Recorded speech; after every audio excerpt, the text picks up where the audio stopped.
O Senhor esteja convosco. Proclamação do Evangelho de Jesus Cristo segundo Mateus. Naquele tempo, vendo Jesus as multidões, subiu ao monte e sentou-se. Os discípulos aproximaram-se e Jesus começou a ensiná-los. Bem-aventurados os pobres em espírito, porque deles é o reino dos céus. Bem-aventurados os aflitos, porque serão consolados. Bem-aventurados os mansos, porque possuirão a terra. Bem-aventurados os que têm fome e sede de justiça, porque serão saciados. Bem-aventurados os misericordiosos, porque alcançarão misericórdia. Bem-aventurados os puros de coração, porque verão a Deus. Bem-aventurados os que promovem a paz, porque serão chamados filhos de Deus. Bem-aventurados os que são perseguidos por causa da justiça, porque deles é o reino dos céus. Bem-aventurados sois vós, quando vos injuriarem e perseguirem, mentindo, disserem todo tipo de mal contra vós por causa de mim. Alegrai-vos e exultai, porque será grande a vossa recompensa nos céus. Do mesmo modo perseguiram os profetas que vieram antes de vós. Palavra da salvação.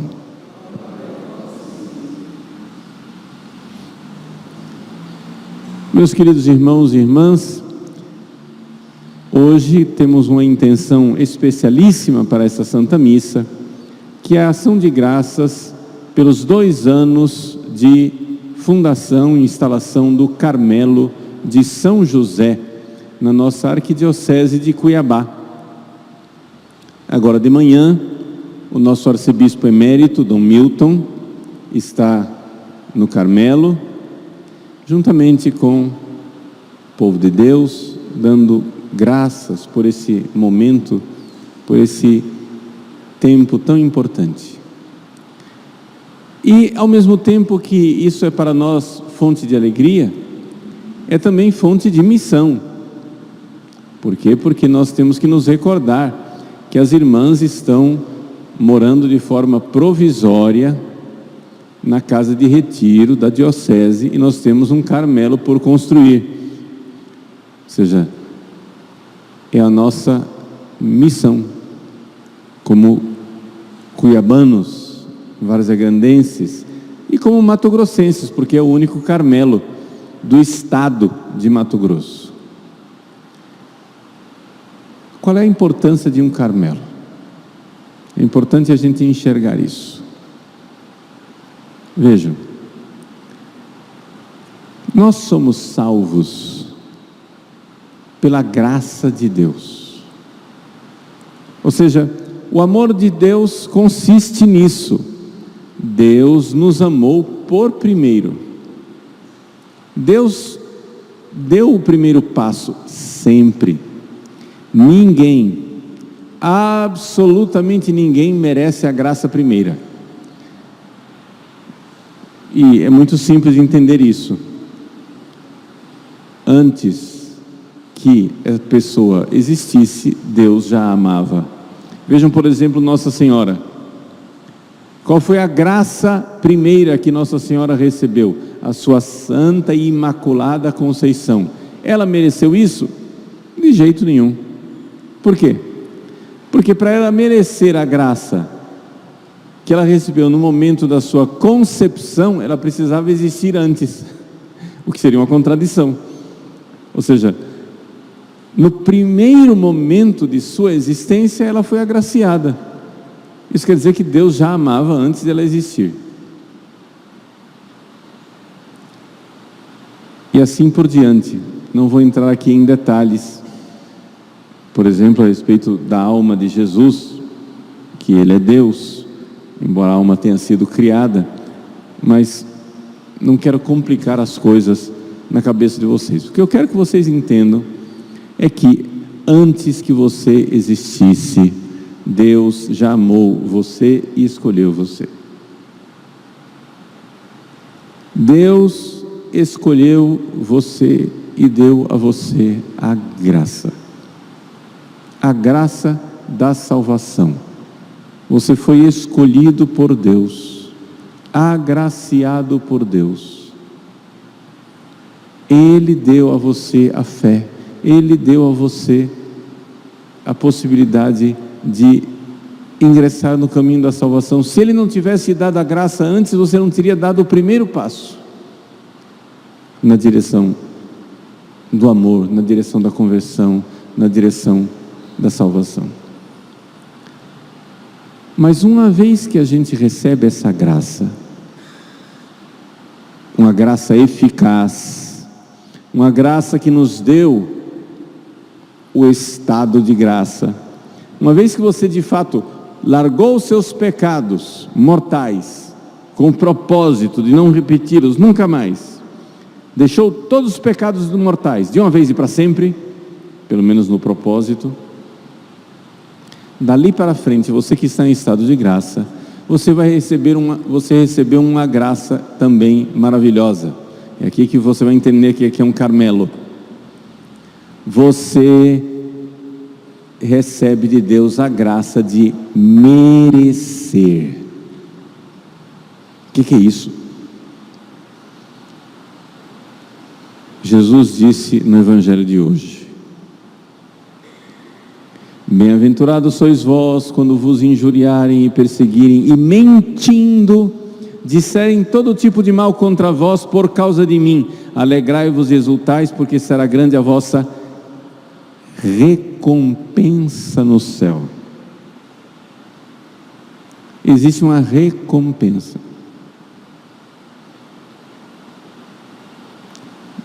O que quer dizer isso? Vejam, Deus é infinito.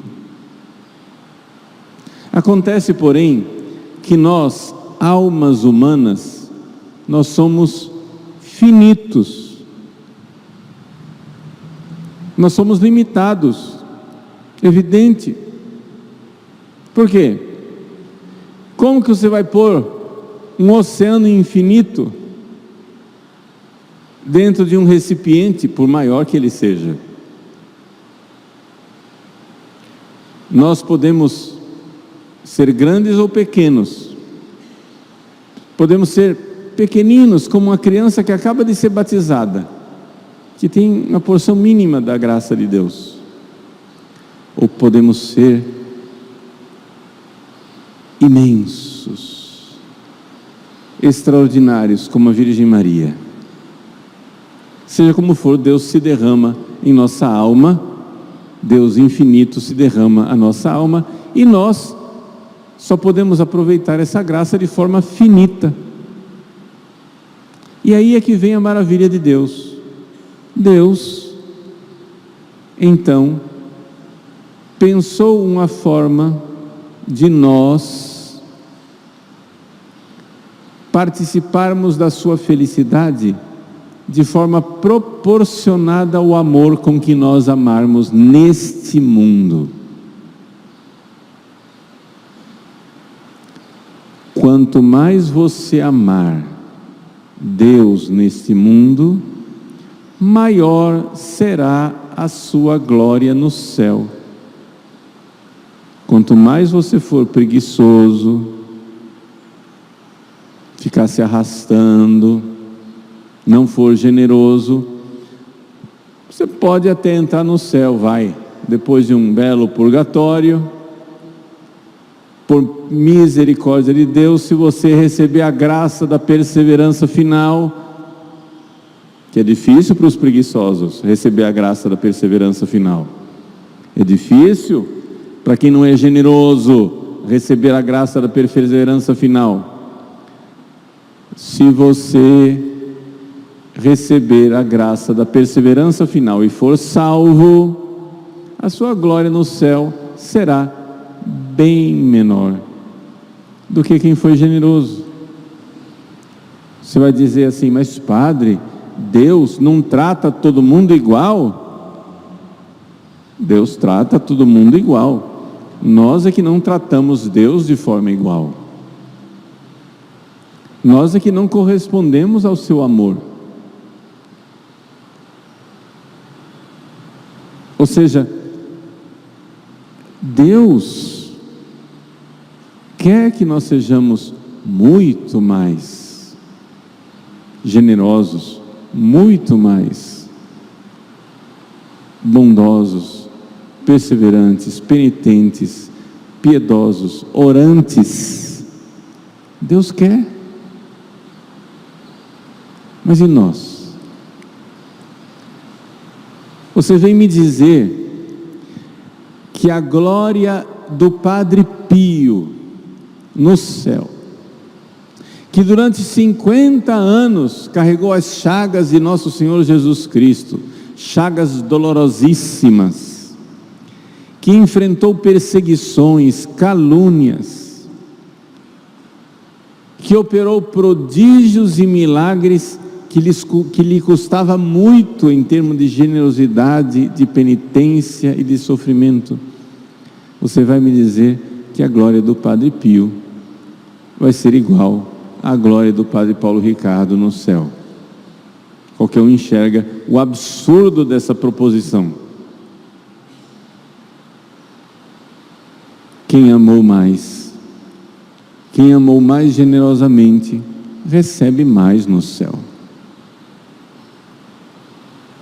Deus nos salva por graça, mas uma vez recebida a graça primeira, a graça da nossa conversão, a graça de nós estarmos em estado de graça, dali para frente, nós podemos ser mais ou menos generosos, mais ou menos amorosos, mais ou menos correspondentes a essa graça, e então aumentará a nossa recompensa no céu. Mas é Jesus quem está dizendo, não sou eu.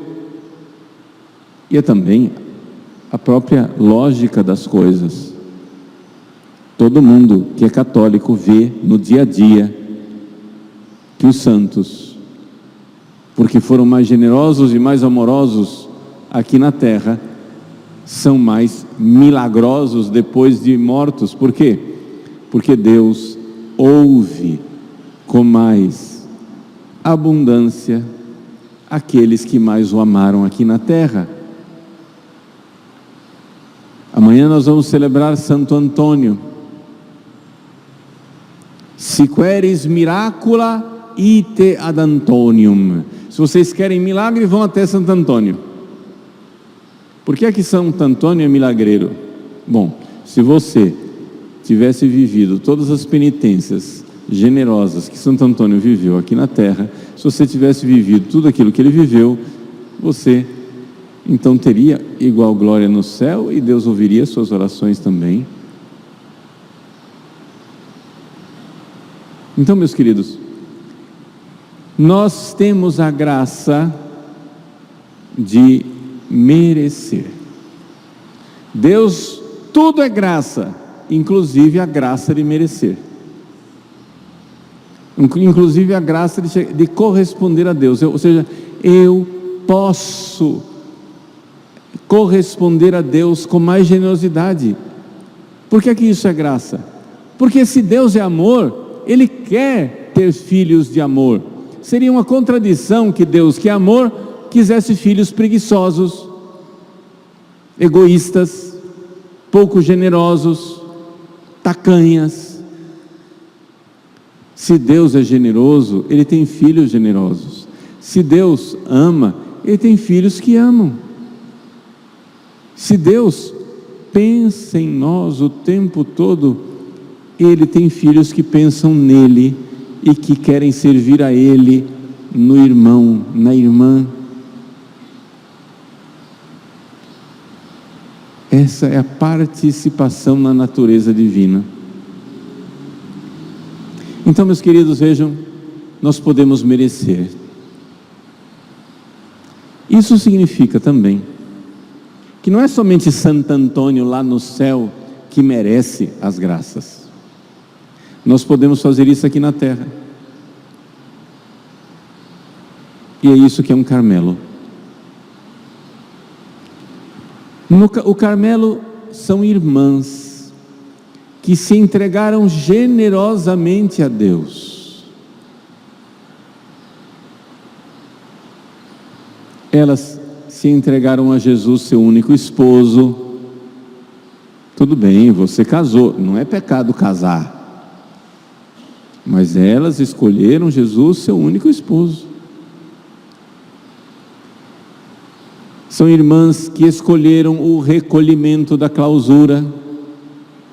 Tudo bem, você viaja, vai para cima, vai para baixo, vai, faz as coisas, resolve seus problemas no mundo, viaja. Não é pecado viajar, mas elas renunciaram a isso, para poder estar mais exclusivamente dedicadas ao esposo. Tudo bem, você reza pelas suas coisas, pela sua família, você pede pelos seus interesses, nada disso é pecado, mas elas estão lá para rezar por nós. Uma das coisas que quem conhece alguma coisa de vida carmelita é que sabe como essas mulheres que estão dentro da clausura, atrás das grades, quando se trata de saber pelo que é necessário rezar, elas têm uma memória enorme e sabem os mínimos detalhes das necessidades das pessoas. Você vai para uma irmã carmelita e diz: irmã, reze em tal intenção. A irmã diz: ah, eu sei, fulano que é casado com ciclana, que está em tal situação familiar e que está sofrendo assim, assim, assim, nós estamos rezando.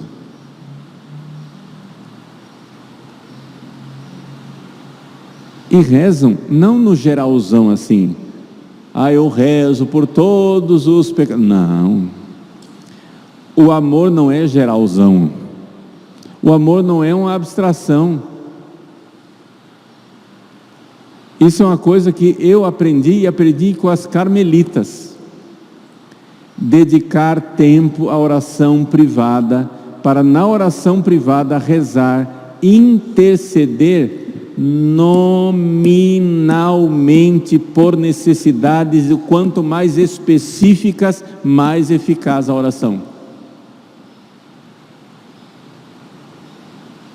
Eu vou rezar por fulano e por essa necessidade espiritual dele aqui, e vou pedir, e vou oferecer. Vou oferecer a missa, vou oferecer um sacrifício, vou oferecer uma contrariedade, vou fazer uma oração de intercessão, vou fazer um exorcismo bem específico, porque o amor tem endereço. Você diz: eu amo todo mundo. Provavelmente você não ama ninguém. Provavelmente, porque você é um ser humano. Quando você põe a coisa na abstração, você não consegue amar de verdade. Se você se sacrifica, se angustia, se oferece pela conversão de um pecador, então você tem um trampolim de experiência para se sacrificar, se angustiar e se oferecer por todos os pecadores. É amando a este específico que a gente ama a todos. E é por isso que é tão importante um Carmelo em Cuiabá. É importante um Carmelo em Mato Grosso, porque essas irmãs estão rezando e merecendo as graças para nós. Mas tem carmelitas no mundo inteiro rezando pelo geralzão, rezando de forma genérica. Isso vale, mas é importante que haja lá. Santa Teresinha do Menino Jesus, que morava em Lisieux, na França, pensava que se Deus desse a ela a cura da tuberculose, que ela iria como missionária para o Saigon, para o Carmelo de Saigon, como missionária, do outro lado do planeta. Por quê? Ela já não rezava na França? Já não é padroeira das missões, ficando na França? Mas ela sabia que se ela estivesse lá, ela rezaria mais, ela rezaria melhor, ela se entregaria mais generosamente. Meus queridos, nós temos essa missão em Cuiabá. Uma mão lava a outra, as duas lavam a cara. Nós precisamos das irmãs que rezam, intercedem e se sacrificam por nós. Então nós precisamos rezar, interceder e nos sacrificar por elas para construir esse Carmelo. Nós somos um só corpo. Deus nos dá a graça, e entre as graças que Deus nos dá, Ele nos dá a graça de merecer. As irmãs no Carmelo são causa meritória de muitas graças que nós recebemos, e nós também podemos ser causa meritória das graças que elas recebem, e assim nos ajudamos mutuamente como membros de um só corpo. Rezemos pelo Carmelo,